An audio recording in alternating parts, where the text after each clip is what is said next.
and you can even not look at. Okay, then. So we're recording and I'll start the webinar now. Here we go. See you on the other side.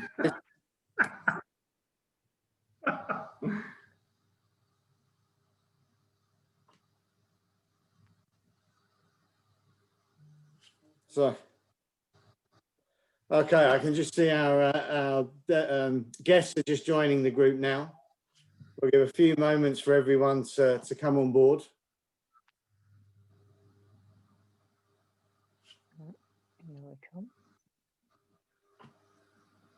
I have to say though, David, you are trying to give the impression that you're in a very nice, sunny, warm climate with that shirt on this evening.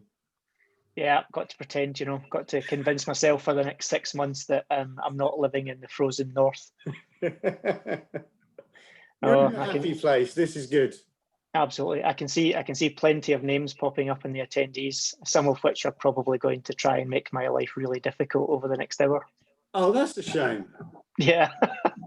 But see how successful they can be. But I mean, I think, to be honest, I don't think we ever said this was going to be an easy ride for you, did we? No. I'm sure you should have read that small print a little bit more closely, to be honest. Yeah, I should stop signing forms without reading them, shouldn't I? Oh, Jamie started already, I see. Okay.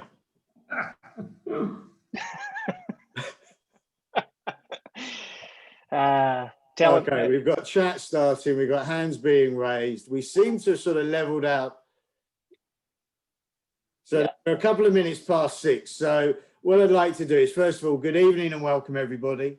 My name is Simon, and on behalf of Montblanc, I'd like to thank you for joining us for this webinar this evening, which will be a conversation between Davide Cerrato, who's our Managing Director of Watchmaking, and David Sharp from RedBar UK.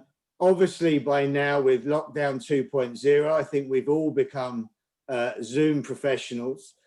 Just in case there are any novices on the webinar this evening, the way that it will work is, in a moment, I will shut my camera off. So I will leave these two gentlemen to begin their conversation. Any questions that you have, by all means, please pop it into the Q&A. And I know sort of David will feed through those as and when it's appropriate. And of course, if there's anything else I may be able to answer, which is more specifically Montblanc, which I'll type the answer in. And other than that, I'd like to just say thank you for joining us. I will leave you and have a fun evening with David and Davide. So, thank you very much for that introduction, Simon. We have the first question already, so we'll just get that out the road, which is apparently, can I take this shirt off? Probably not, because if I take this shirt off, there'll be a worse one underneath, would be the best way to go on. But welcome everyone, thanks for joining us. My name's David. I kind of help to run the RedBar chapters through the UK. In most of the major cities in the UK have a kind of chapter now where we're just a group of people who enjoy watches, talking about watches, really anything to do with watches. And this evening we are honoured to have Davide with us to have a bit of a chat about himself, his background, his influences and what he's done with watches, and additionally have a bit of chat about a new introduction to the range that they've just introduced really within the last couple of weeks. And we could maybe have a little more in-depth chat about the background to the watch, why it is what it is, and some of its influences. So without further ado, I will introduce you, unlike myself, to the person who has more sartorial elegance than I will ever have in my entire life, Davide. And maybe Davide, you can introduce yourself and give everyone a little bit of background on yourself. Absolutely. Hello to everybody. Very nice to spend some time with you tonight speaking about watches. I'm a watch nerd, a watch lover, vintage lover. I'm in watches since more than 25 years, going through a little bit of different nice adventure, Officine Panerai in the nice years, Tudor for quite a long period of time, also 9 years, and now 5 years in Montblanc to revamp the brand thanks mainly to our beautiful Minerva. Yeah, and you know, you've obviously been at a few places over your life, and I think it's fair to say you've been kind of involved and responsible for some quite influential pieces over the last 10, 15, 20 years of your career. So, you know, without delving too deep in those, there's many pieces out there that would be regarded as popular pieces that Davide's definitely had his hand involved with, shall we say. But really, so with Montblanc, you know, obviously there's a lot of heritage with Minerva, which is the kind of part of the group. So it maybe be worth speaking about where the brand was at when you first joined the company, and you know, where you've kind of felt the directions changed and where you've taken the watch kind of journey with Minerva since you joined, because it has changed considerably. Yes, but Minerva was acquired by the Richemont Group in 2006, and then dedicated to Montblanc. But when I joined, he had not been really exploited. It was a little bit in the background, and being such a unique and powerful and interesting watch brand, already at the time very much known, especially the military one, present in the collection of very, very big guys.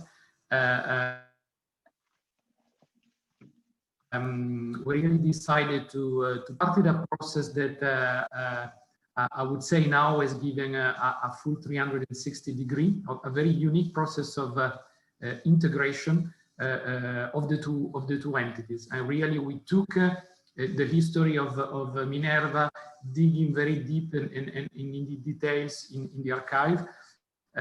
We are very lucky because everything in Villeray is still exactly as it was 162 years ago, with a lot, we have more than 1,400 watches and a lot of spare parts, movement, incredible dials from the 20s, 30s, 40s, in enamel grand feuille in pristine condition and so on. So this really allowed us to, you know, use some of those beautiful pieces to inspire all the redesign of the product collection that we put together in the last 5 years.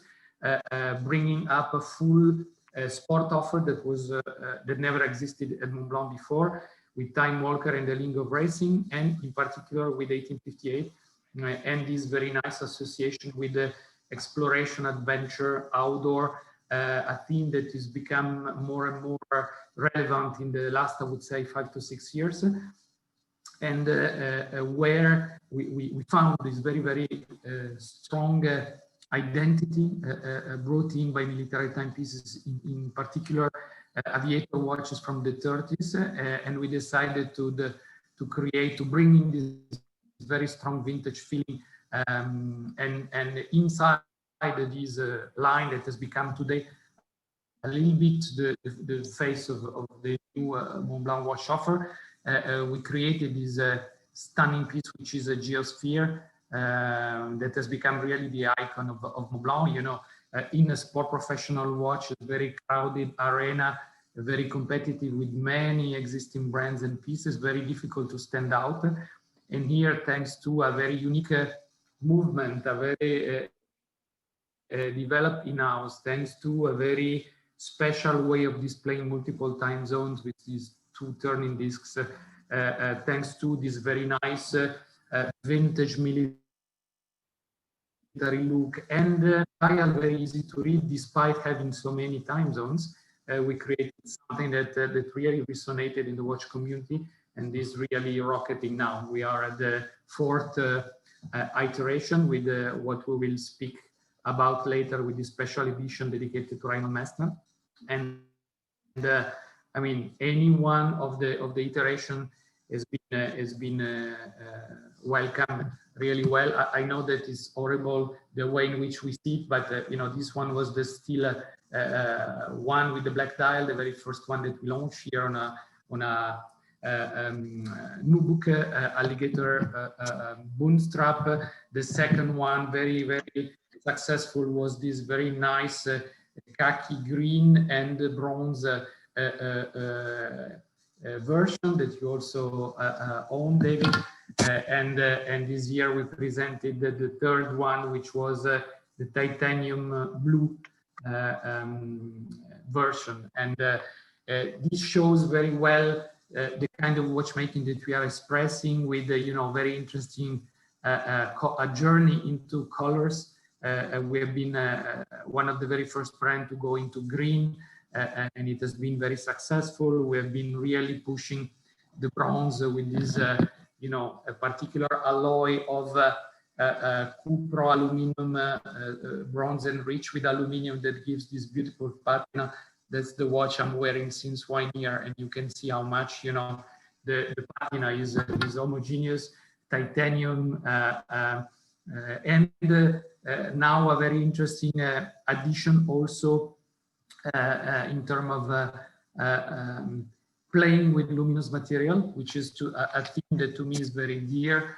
A little bit as the car industry did with the LED frontal lights, where now they have developed what is called a light signature, a particular shape of the lights that allow you to recognize the car even if it's completely in the dark and you don't see the car. The simple example is Porsche with this, 4 small squares, and we are working to achieve something similar in watches, and we'll speak about this, but the Messner limited edition that we are presenting is mixing color of Superluminova with some element in blue, some element in green, which gives a very strong look even in the dark, and especially thinking about the fact that these pieces are really done to be used outdoor. They are water resistant 100 meter, the NATO strap that we do, the luxury NATO strap that we do in east of France with weaving machine from the 18th century.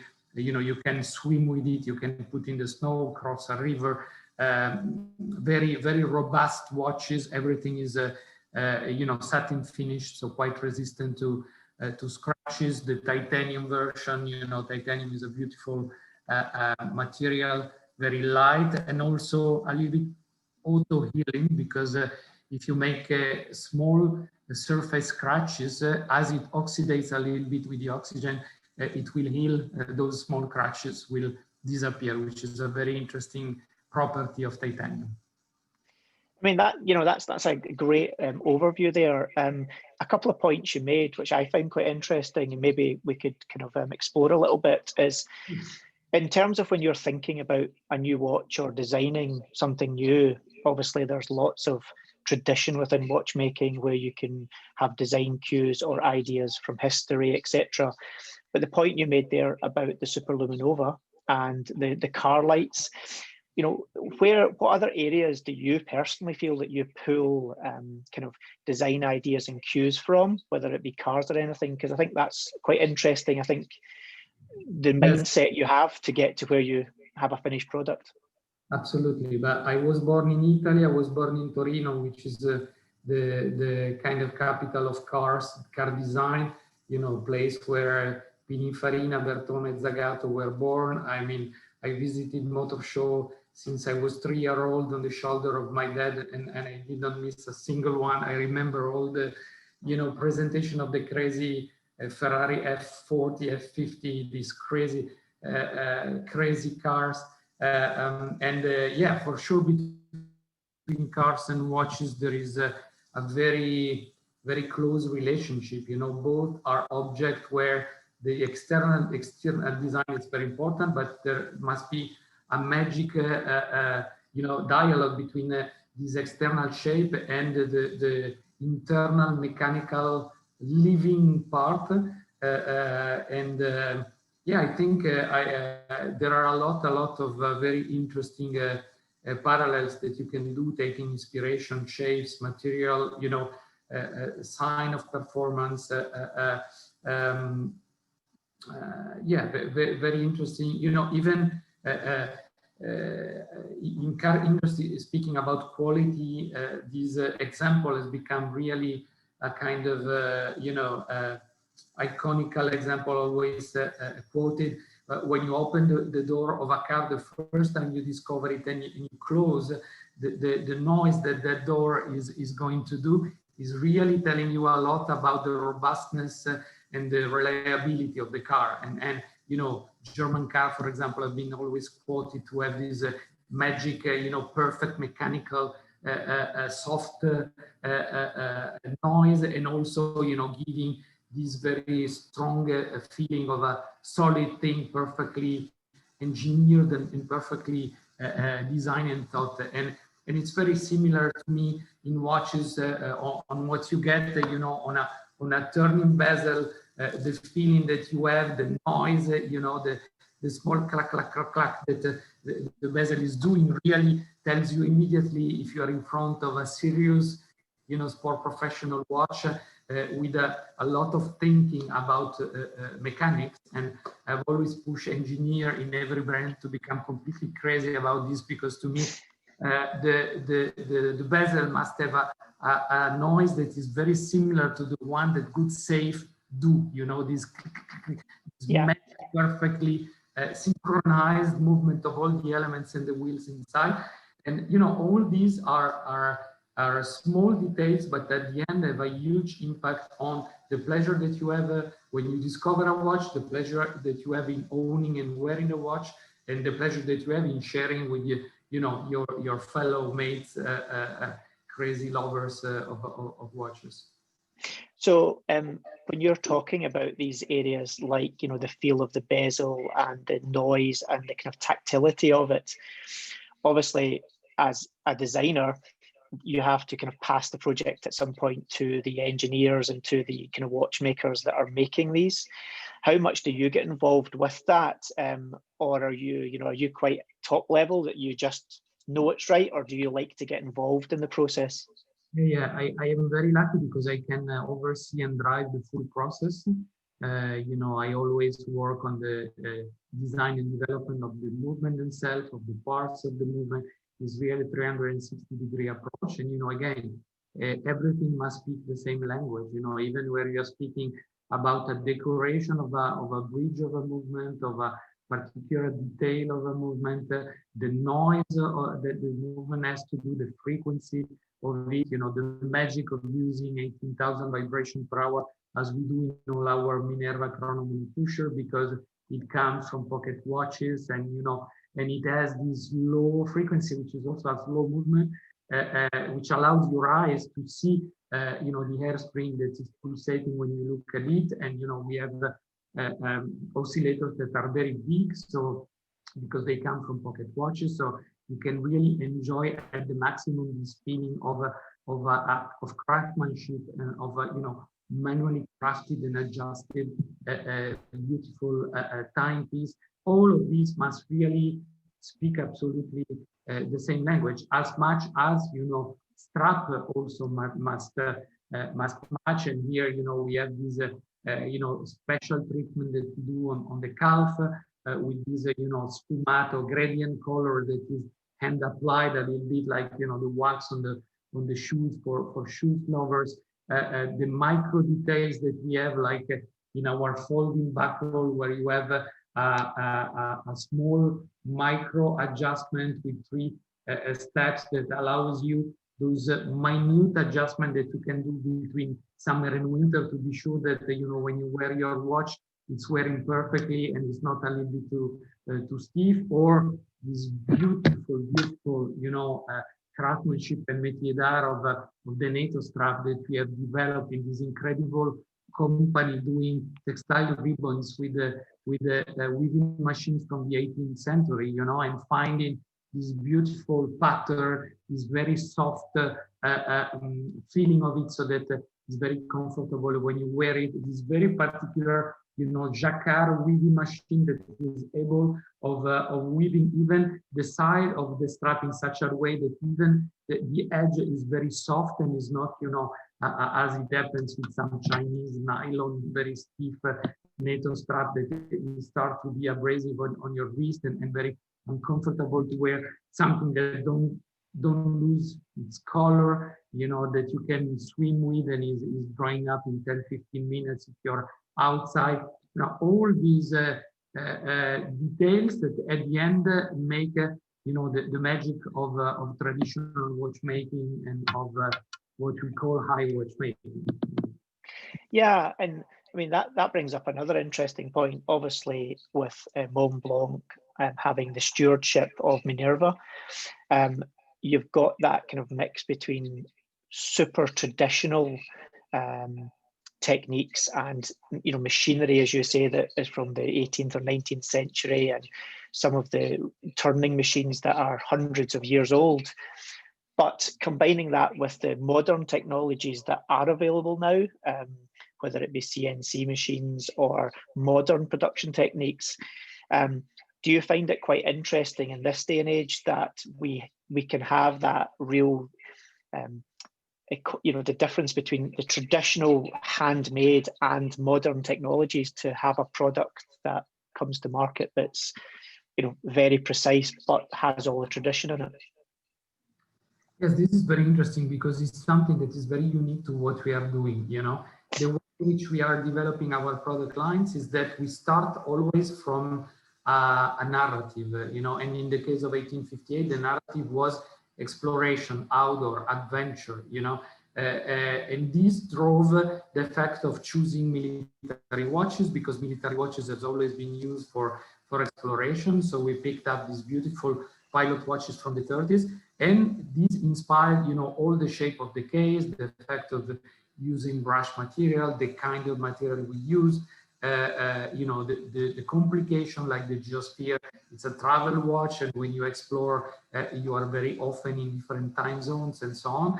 The 24-hour model, the automatic with a single hand for hour and minutes, that gives you the time in the real slow flow of 24 hours that you live when you are outside. And then we come with the movement, with the complication, from the very accessible one, using industry standard, especially Sellita movement, very reliable, produced in Sawai in big quantities. So the perfect, allowing us to propose very interesting, affordable prices. Then we go up in the second layer, which is the one of, in-house manufacture models, where we use movement that we produce ourselves inside the company, and we develop, we imagine ourselves. And then we go up to the Minerva world, where we are into the limited and numbered edition, and where everything is done by hand. If you take the entry models, they are very industrial, but this allows to a very affordable price point. And if you go to where the eagle flies, the world of Minerva, then you have everything that is handmade. Even, the air spring, we are one of the few manufacturers that still does it in-house. Everything is, all the decoration are done by hand of any single components. Even parts that are not visible are decorated, and everything is assembled, is twisted to give life to real collector items. And thanks to those movements that are really, inspired by history of Minerva, thanks to this fantastic pillar of the chronograph monopusher, which is, to me, a beautiful, already the chronograph to me is the best complication, and chronograph monopusher with that kind of finishing, to me, is really the pinnacle of, and this has really allowed us to, to get the interest of the very, very big collectors, hardcore collectors, and that have understood the value of what we are doing. And I mean, the best example of this was the model, the split second, that we sold at only watch for 100,000 Swiss, while the basic price is around 30,000. So yeah, so it sounds like Montblanc really take their kind of stewardship of Minerva very seriously, and really are trying to maintain those traditions that, maybe in other brands they wouldn't have taken such good care of Minerva. Exactly, and it's really now Minerva and Montblanc are the same thing.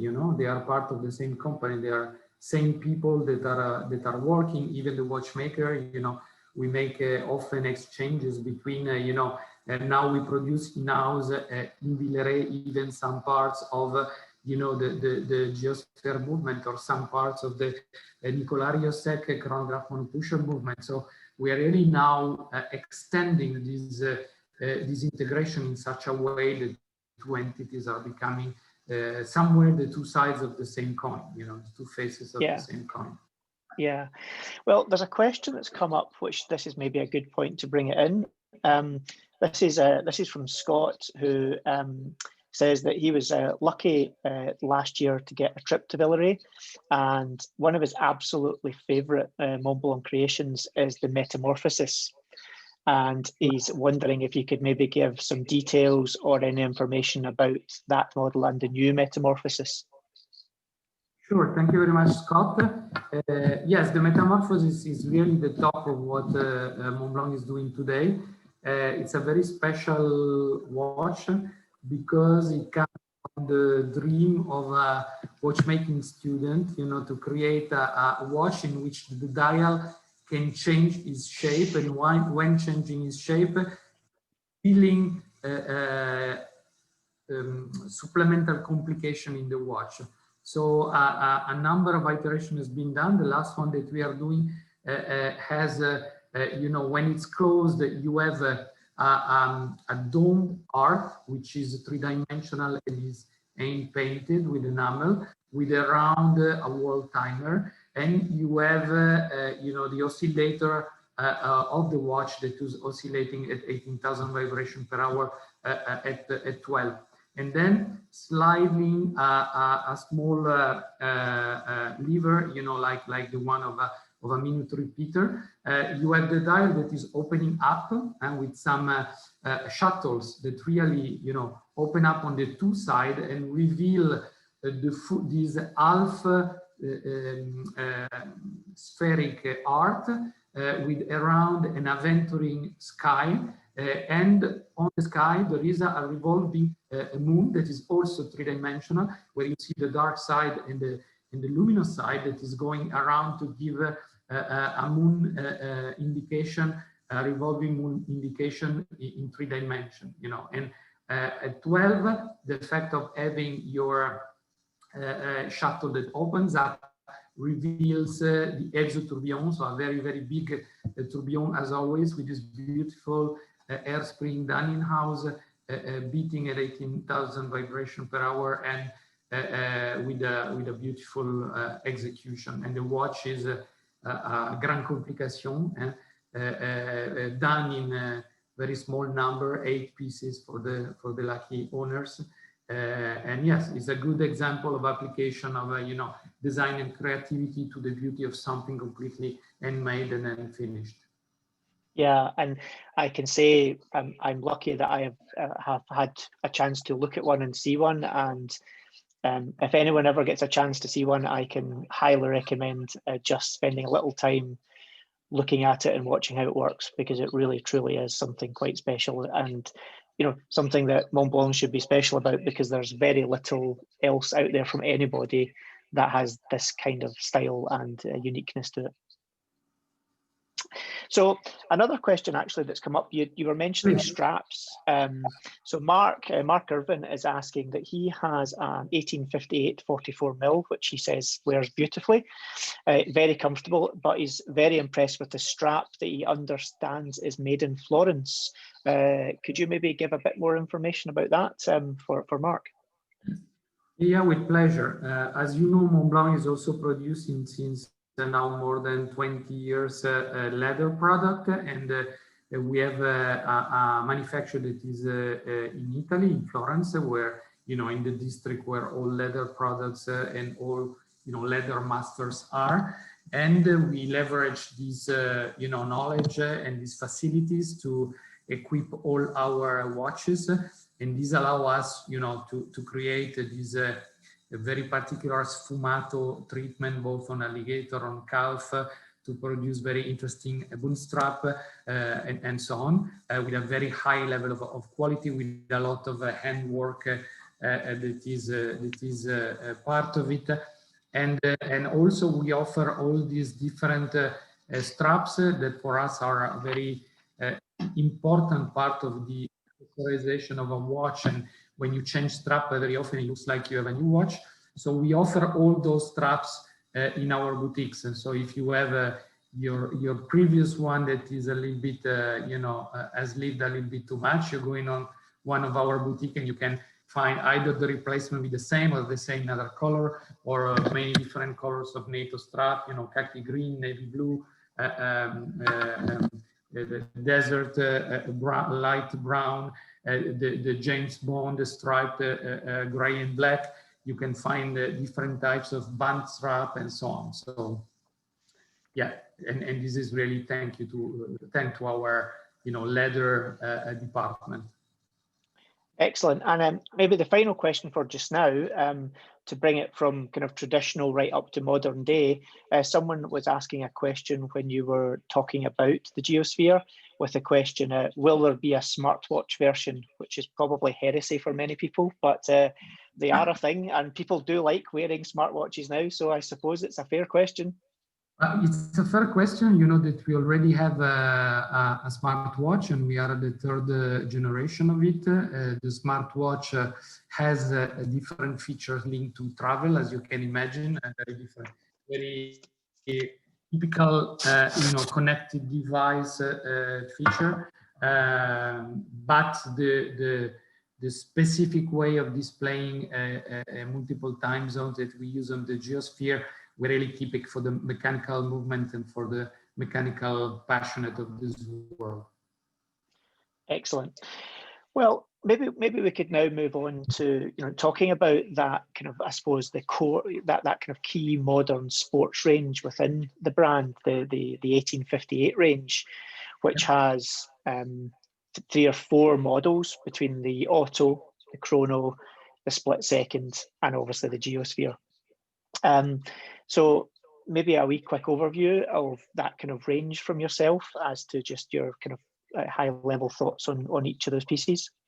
Sure. This year we are presenting this blue capsule that is really inspired by glaciers and you know, ice caps, from which, you know, the titanium Geosphere is part of. We are just delivering now also an automatic and a chronograph automatic redesigned that bear the same blue ceramic bezel with these cardinal signs to create really a kind of transversal family. The automatic is below 2,500 euros. The automatic chrono is below 4,000 euros, and the Geosphere is below 6,000. And we have also, and then we have the split second for sure in titanium with the enamel grand feu dial and with the Minerva movement. But this year we have also added 2 very interesting vintage one. The first one is this automatic movement with a single hand providing hour and minutes, and with the 24-hour display, which is to me the perfect example of how we can do beautiful things with the you know, through the pleasure of design and with a very affordable price point, because we are just below 3,000 euros. And we have also launched a chronograph monopusher in the affordable zone, just you know, below 5,000 euros, 4,700, with a very nice vintage dial with a yellow minutery around, both on steel and in bronze, in a desert variation with this very nice NATO strap in khaki, military khaki color. Yeah, nice. And obviously that it gives us a nice kind of segue into the Geosphere itself, which I think is fair to say would be the kind of flagship of the sports models within the 1858 range. I believe introduced from 2018, which was the first variants, which was in the black dial, I believe. Then moving on to the green dials the year after, both of those being available in steel and bronze, which gave quite different feels. Certainly I know that when the Geosphere came across, when I came across it, it was very much the black dial, and it was the bronze one that initially I kind of very much was into. But when I saw the green one, that's the one that made my, you know, and I felt, whilst they're very similar, obviously, they are the same model, there's a very different feel to them. Obviously, having a conversation with you probably a year ago, the different ideas between the colours of dial, one being forest and one being kind of on the mountain, so to speak. But then with the new blue one, there was the big move into titanium. what was your kind of thoughts behind introducing titanium, and also in that you introduced a bracelet, I think, for the first time, because they've always been available on, you know, various leathers or on the kind of jacquard straps, but you brought in this very special titanium and steel bracelet. So maybe a little bit about why you decided to go titanium. Perhaps I would start from the design part of the geosphere. You know, in this day we are hearing a lot about this, you know, appellation of this naming of icons, iconical product, and so on. It's something very important, but I have to say it's also something very rare. You know, an icon is a product that is so strong that is capable to go through time and to stay relevant and to stay unique. If you are lucky, you do one of these watches each 10 years, you know, and the geosphere definitely for Montblanc is this kind of product, you know, with a unique complication, with a very unique look, with a lot of character, with an incredible value proposition, because a wall timer like this with an in-house movement below 6,000 is unheard of. You know, with the, you know, a bi-rotatable turning bezel, with the, you know, 100-meter waterproofness, with these beautiful straps, with a back that is engraved, you know, with a very, very nice engraving with the, you know, the Montblanc, with a story in the story, because again, it shows how we develop things. We're speaking about an exploration watch, so, you know, we put inside this 7 Summit Challenge. And this is very interesting because, you know, it was way before we decided to associate with Messner, but we already choose the Reinhold Messner one, which is the most difficult one. And so this is a challenge that implies, you know, hiking 7 highest peaks in 5 different continents. And the name of those mountains are engraved on the back case, and also the right place of the mountain is indicated with small red dots on the map, on the globes, which are end applied. So you also have this, you know, look of an old map of old exploration of vintage element. That creates a very unique thing. Rotatable turning bezel with, you know, the cardinal sign in such a way that if you see the sun, you can use it as a compass. Yeah, a true adventure instrument. You know, what you call a tool watch is really the perfect tool watch. And then, you know, a good example of how we developed this year, we really decided to do a kind of particular version dedicated to glaciers. And that's why we went for the blue, for the gradient blue of the dial, for the blue of the ceramic insert, for the blue of the strap. We went for icy white for the superluminova in the light, and we went for blue emission instead of the green previous, so that even in low light condition, you still remain in this blue environment.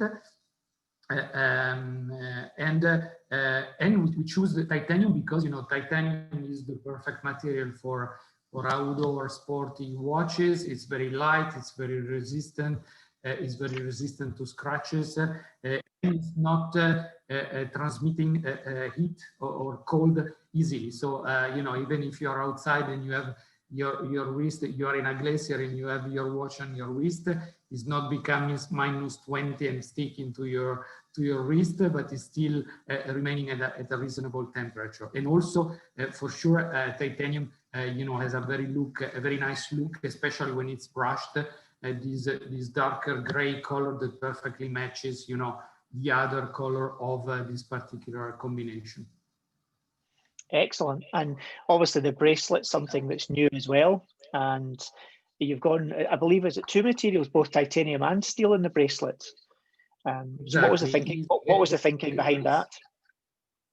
Well, it's a very nice design coming from the 50s with these rice beads, you know, a kind of mix of, it's a very nice because it's also a perfect, you know, vintage reinterpretation. These small rice beads that are very round, and very polished, and then you have the lateral elements which are in titanium brushed, very technological, very modern, and the fact of associating the two gives something that is very strong in terms of look, and also something that is very comfortable to wear, because you know that the smallest the links and the biggest number the links are, the more the bracelet is able of fitting the particular shape of your wrist, and in particular of the bones behind your wrist, and being very comfortable to wear.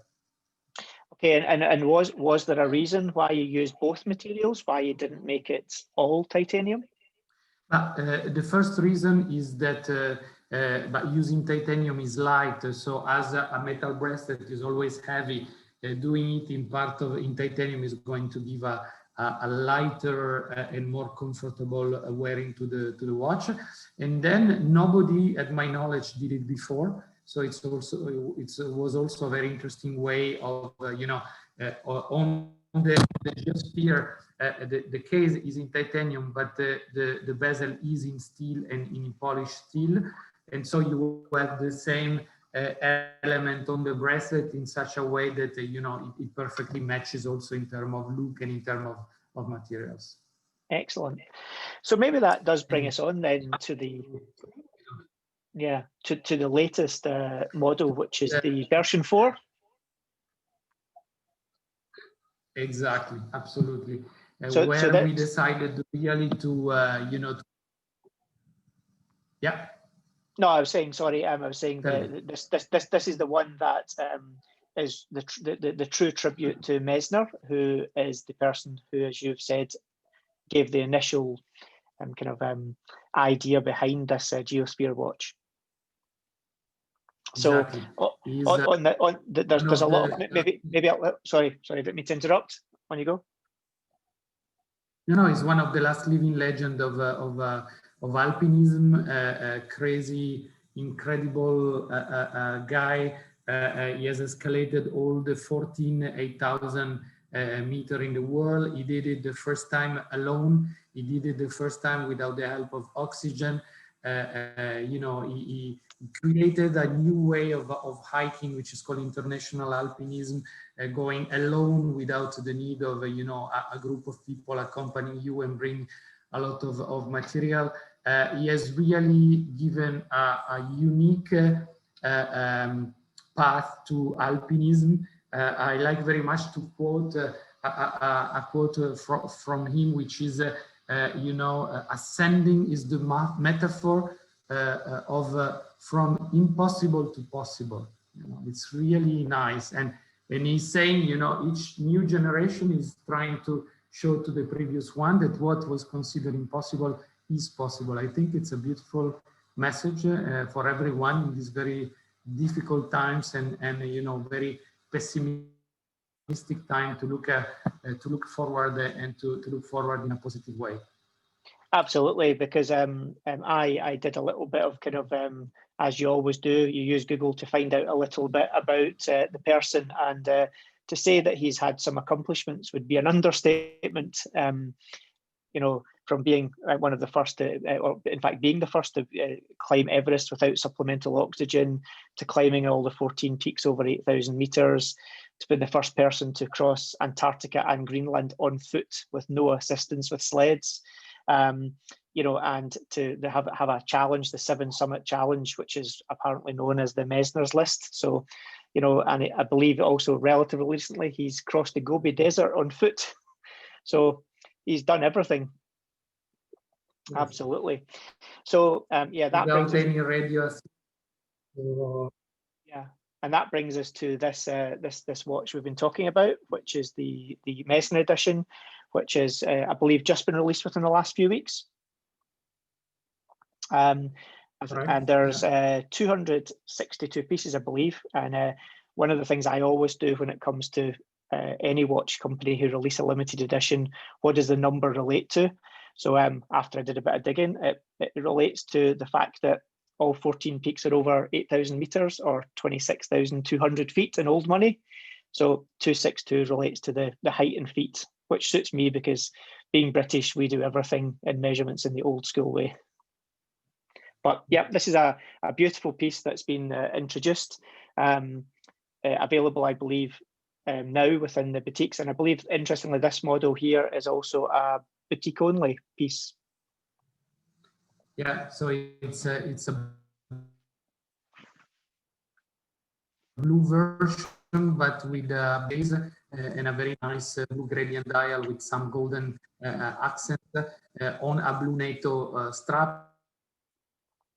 These luxury NATO straps, and it has this very nice feature that is the luminous material. So the globe, the indexes, and the numerals are in blue emission, while the ends and the cardinal signs and the arrows on the ceramic bezel are in green emission. So, which in the dark really glows in different color and really gives again the watch, even at night, a very, very interesting emotional bonding for the lucky ones that will be able to wear it.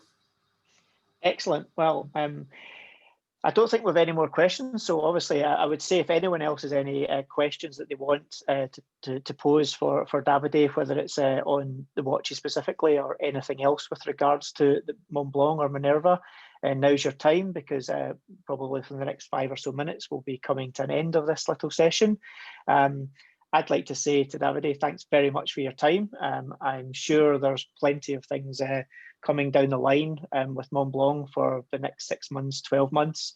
And hopefully we'll all be back into a world where we can actually meet up in person and enjoy a drink and get to look at interesting watches rather than sitting in Zoom. I don't know about everyone else, but sitting in Zoom all day at work and then sitting at Zoom in the evening has its challenges. But this is much more pleasant than sitting on Zoom work calls. But thank you very much for your time, Davide. I know that you're slightly later than we are here in the UK. I believe you're in Switzerland. Yeah. Couple of questions. Always have dived in at the last minute. Let's see what they say. So being asked is there any consideration for a new line of pocket watches? We are always thinking about pocket watches because, as you know, Minerva is very well known for stopwatches and counters that produce for almost all the first half of the 20th century, building up these really mechanical instruments to time keep and to take the time. In 1858, 2 years ago, we presented a very interesting exploration pocket watch with a Minerva chronograph monopulsion movement, modified to have the 24-hour time display with a single hand giving hour minute and doing a spin in 24 hours, with a hunter cap and a compass in the hunter cap, a real one with liquid in, and with a very particular belt that you can wear on the forearm of your winter jacket to wear the pocket watch. And we did one version in titanium with a stone dial, very big stone dial, 50 millimeter, in dumortierite, the blue dumortierite, which looks a little bit like lapis lazuli, and in obsidian on pink gold. So from time to time we do. It's not such an easy product to sell, but we know that there are still a lot of lovers, and those are for sure beautiful objects. Yeah, and I think one of my favorites, it's not quite a pocket watch, but the rally timer, which kind of crossed over into so many different areas, was, for me, was a fantastic piece. Every time I see one of those, I think, I really don't need that, but I really want one. Thank you. Like most watches. So the only other question, actually, possibly something that I don't think neither I or you can answer, but someone is asking if the single hand 24-hour watch you discussed, and what else was the question? Is if that's still available, but I'm guessing that that's still available from the retail boutiques. Yes, definitely. Excellent. So maybe the best idea is have a look for your local boutique and check out with them if they've got one or if they can get one for you.